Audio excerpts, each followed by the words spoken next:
Welcome to Contact Has Begun, brought to you by the grace of the World Puja Network, one of the last vestiges of truth concerning benevolent, spiritually and technologically advanced off-world visitors.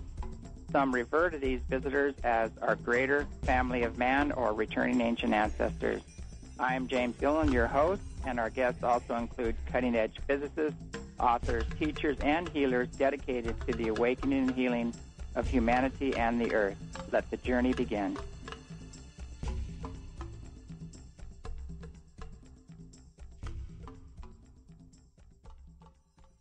Greetings, this is James Gillen with World Puja. I've got another great show today. I've got Alfred Webre. He's kind of a regular that comes on and updates us on what's happening in the universe. He's with exopolitics.com.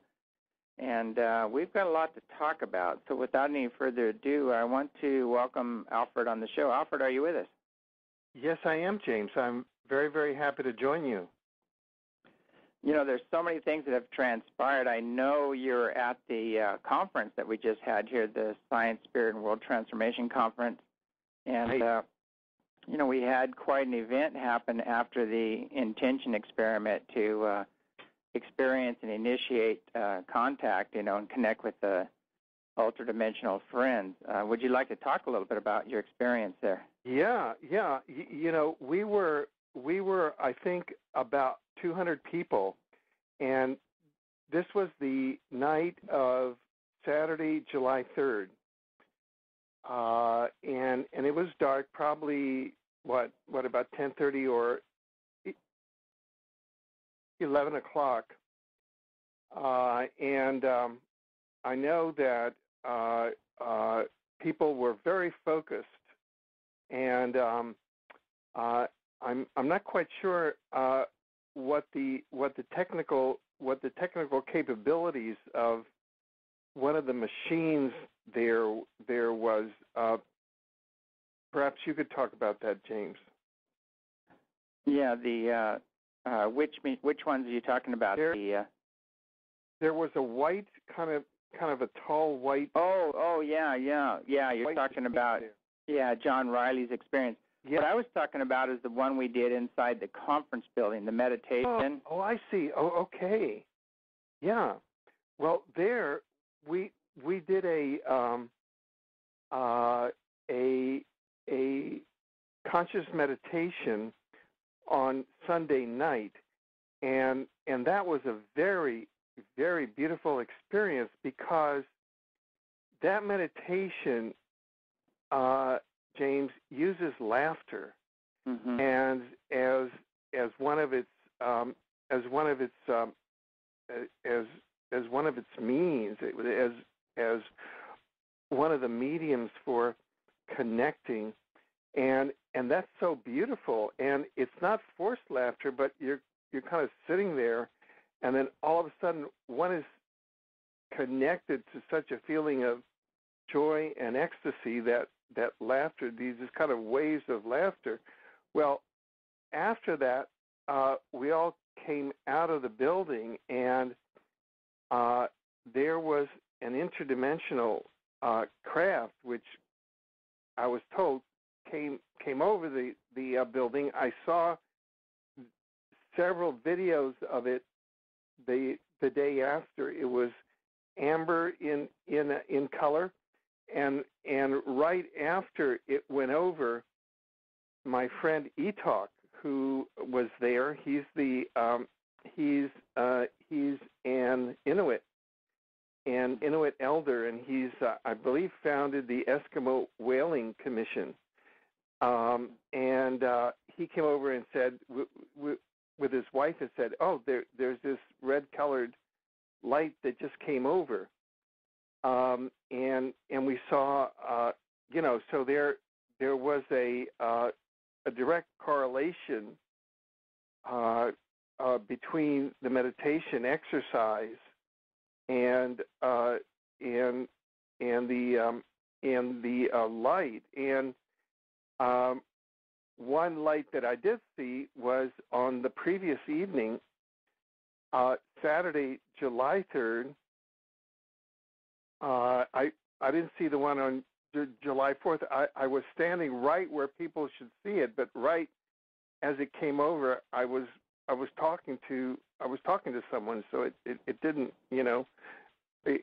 I wasn't there for it to be in my range of vision, but I did see videos, and Etok came over and told me that it had just gone over.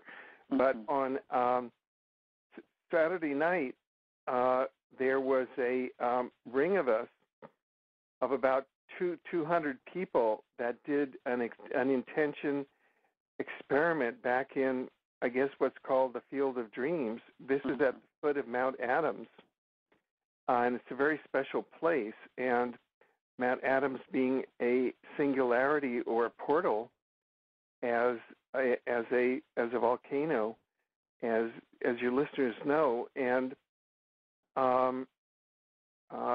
that's where John Riley had I guess one of his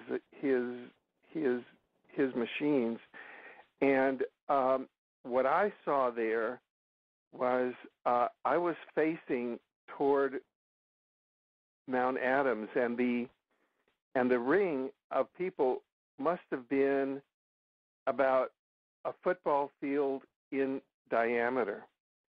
And I looked over toward my left, and this interdimensional craft kind of ambled slowly on the horizon as though it was just kind of taking its time, and then it ambled right until it was right in front of where my position was. It was probably another 500 yards beyond the far edge of the circle, and I'm just estimating, and it was large, and I suddenly had the thought, maybe we're all going to be taken up. I had this thought, and that was because in the 1970s and 80s, I worked with a group that, in fact, in 1976 had been taken up. 140 of them had been taken up at once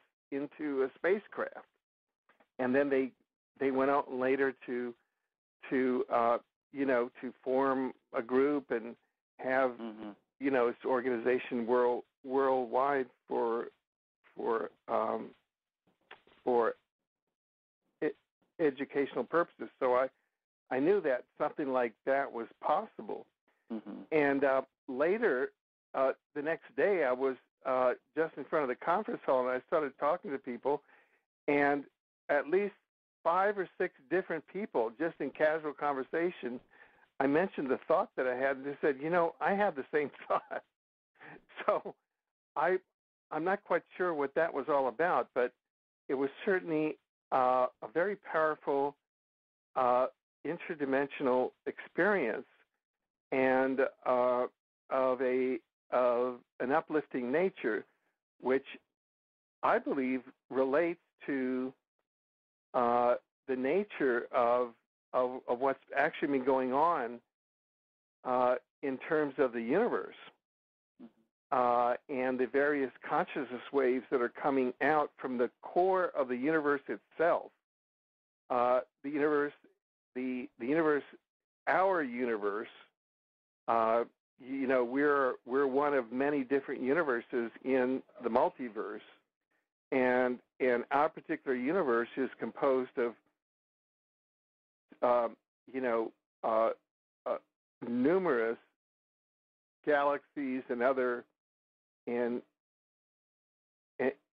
formations that have evolved since the Big Bang, somewhere between 13.7 and 18 billion years ago, as far as the scientists can calculate at this time. So, but James, I've been looking, and I can't seem to find a video of that Saturday, July 3rd craft. Do you know? Have you run across one? No, are you talking the one that flew over the conference building or the other one? No. The one that flew over the conference building has been videoed by multiple videos. Mm-hmm. But for some reason, all of the people that I've spoken to that videoed the July 3rd one, mm-hmm.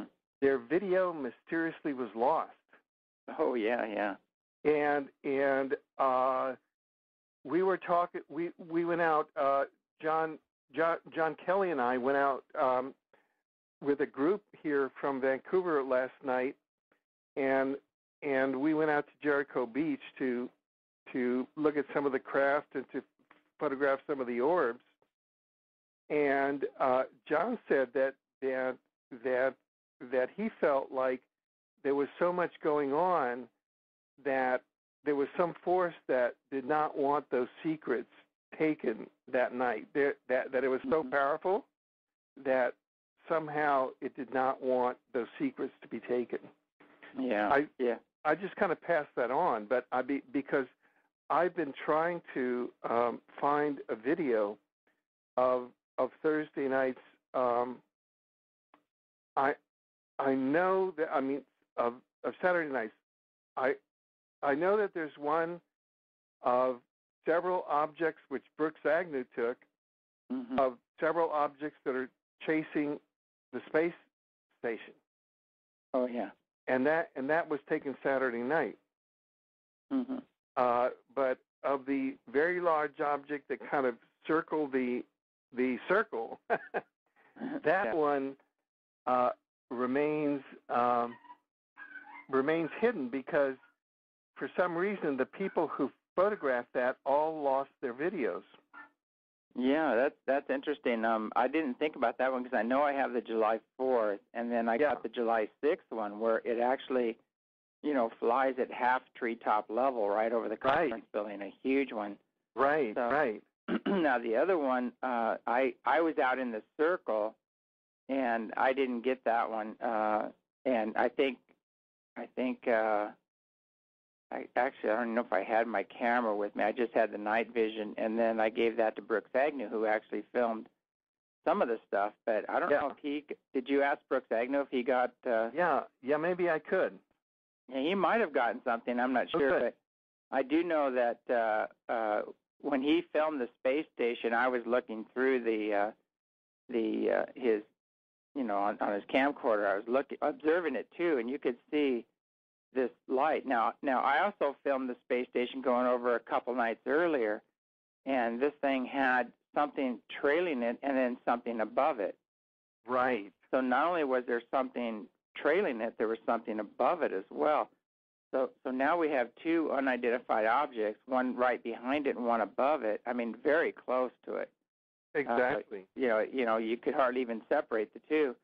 But there's nothing in the air. There's nothing supposed to be up there, rendezvousing with the space station. So, any way you look at it, there is no way you would have to be totally oblivious, right, to have something that big flying behind you and above you. I don't see how they could have missed that in any way whatsoever.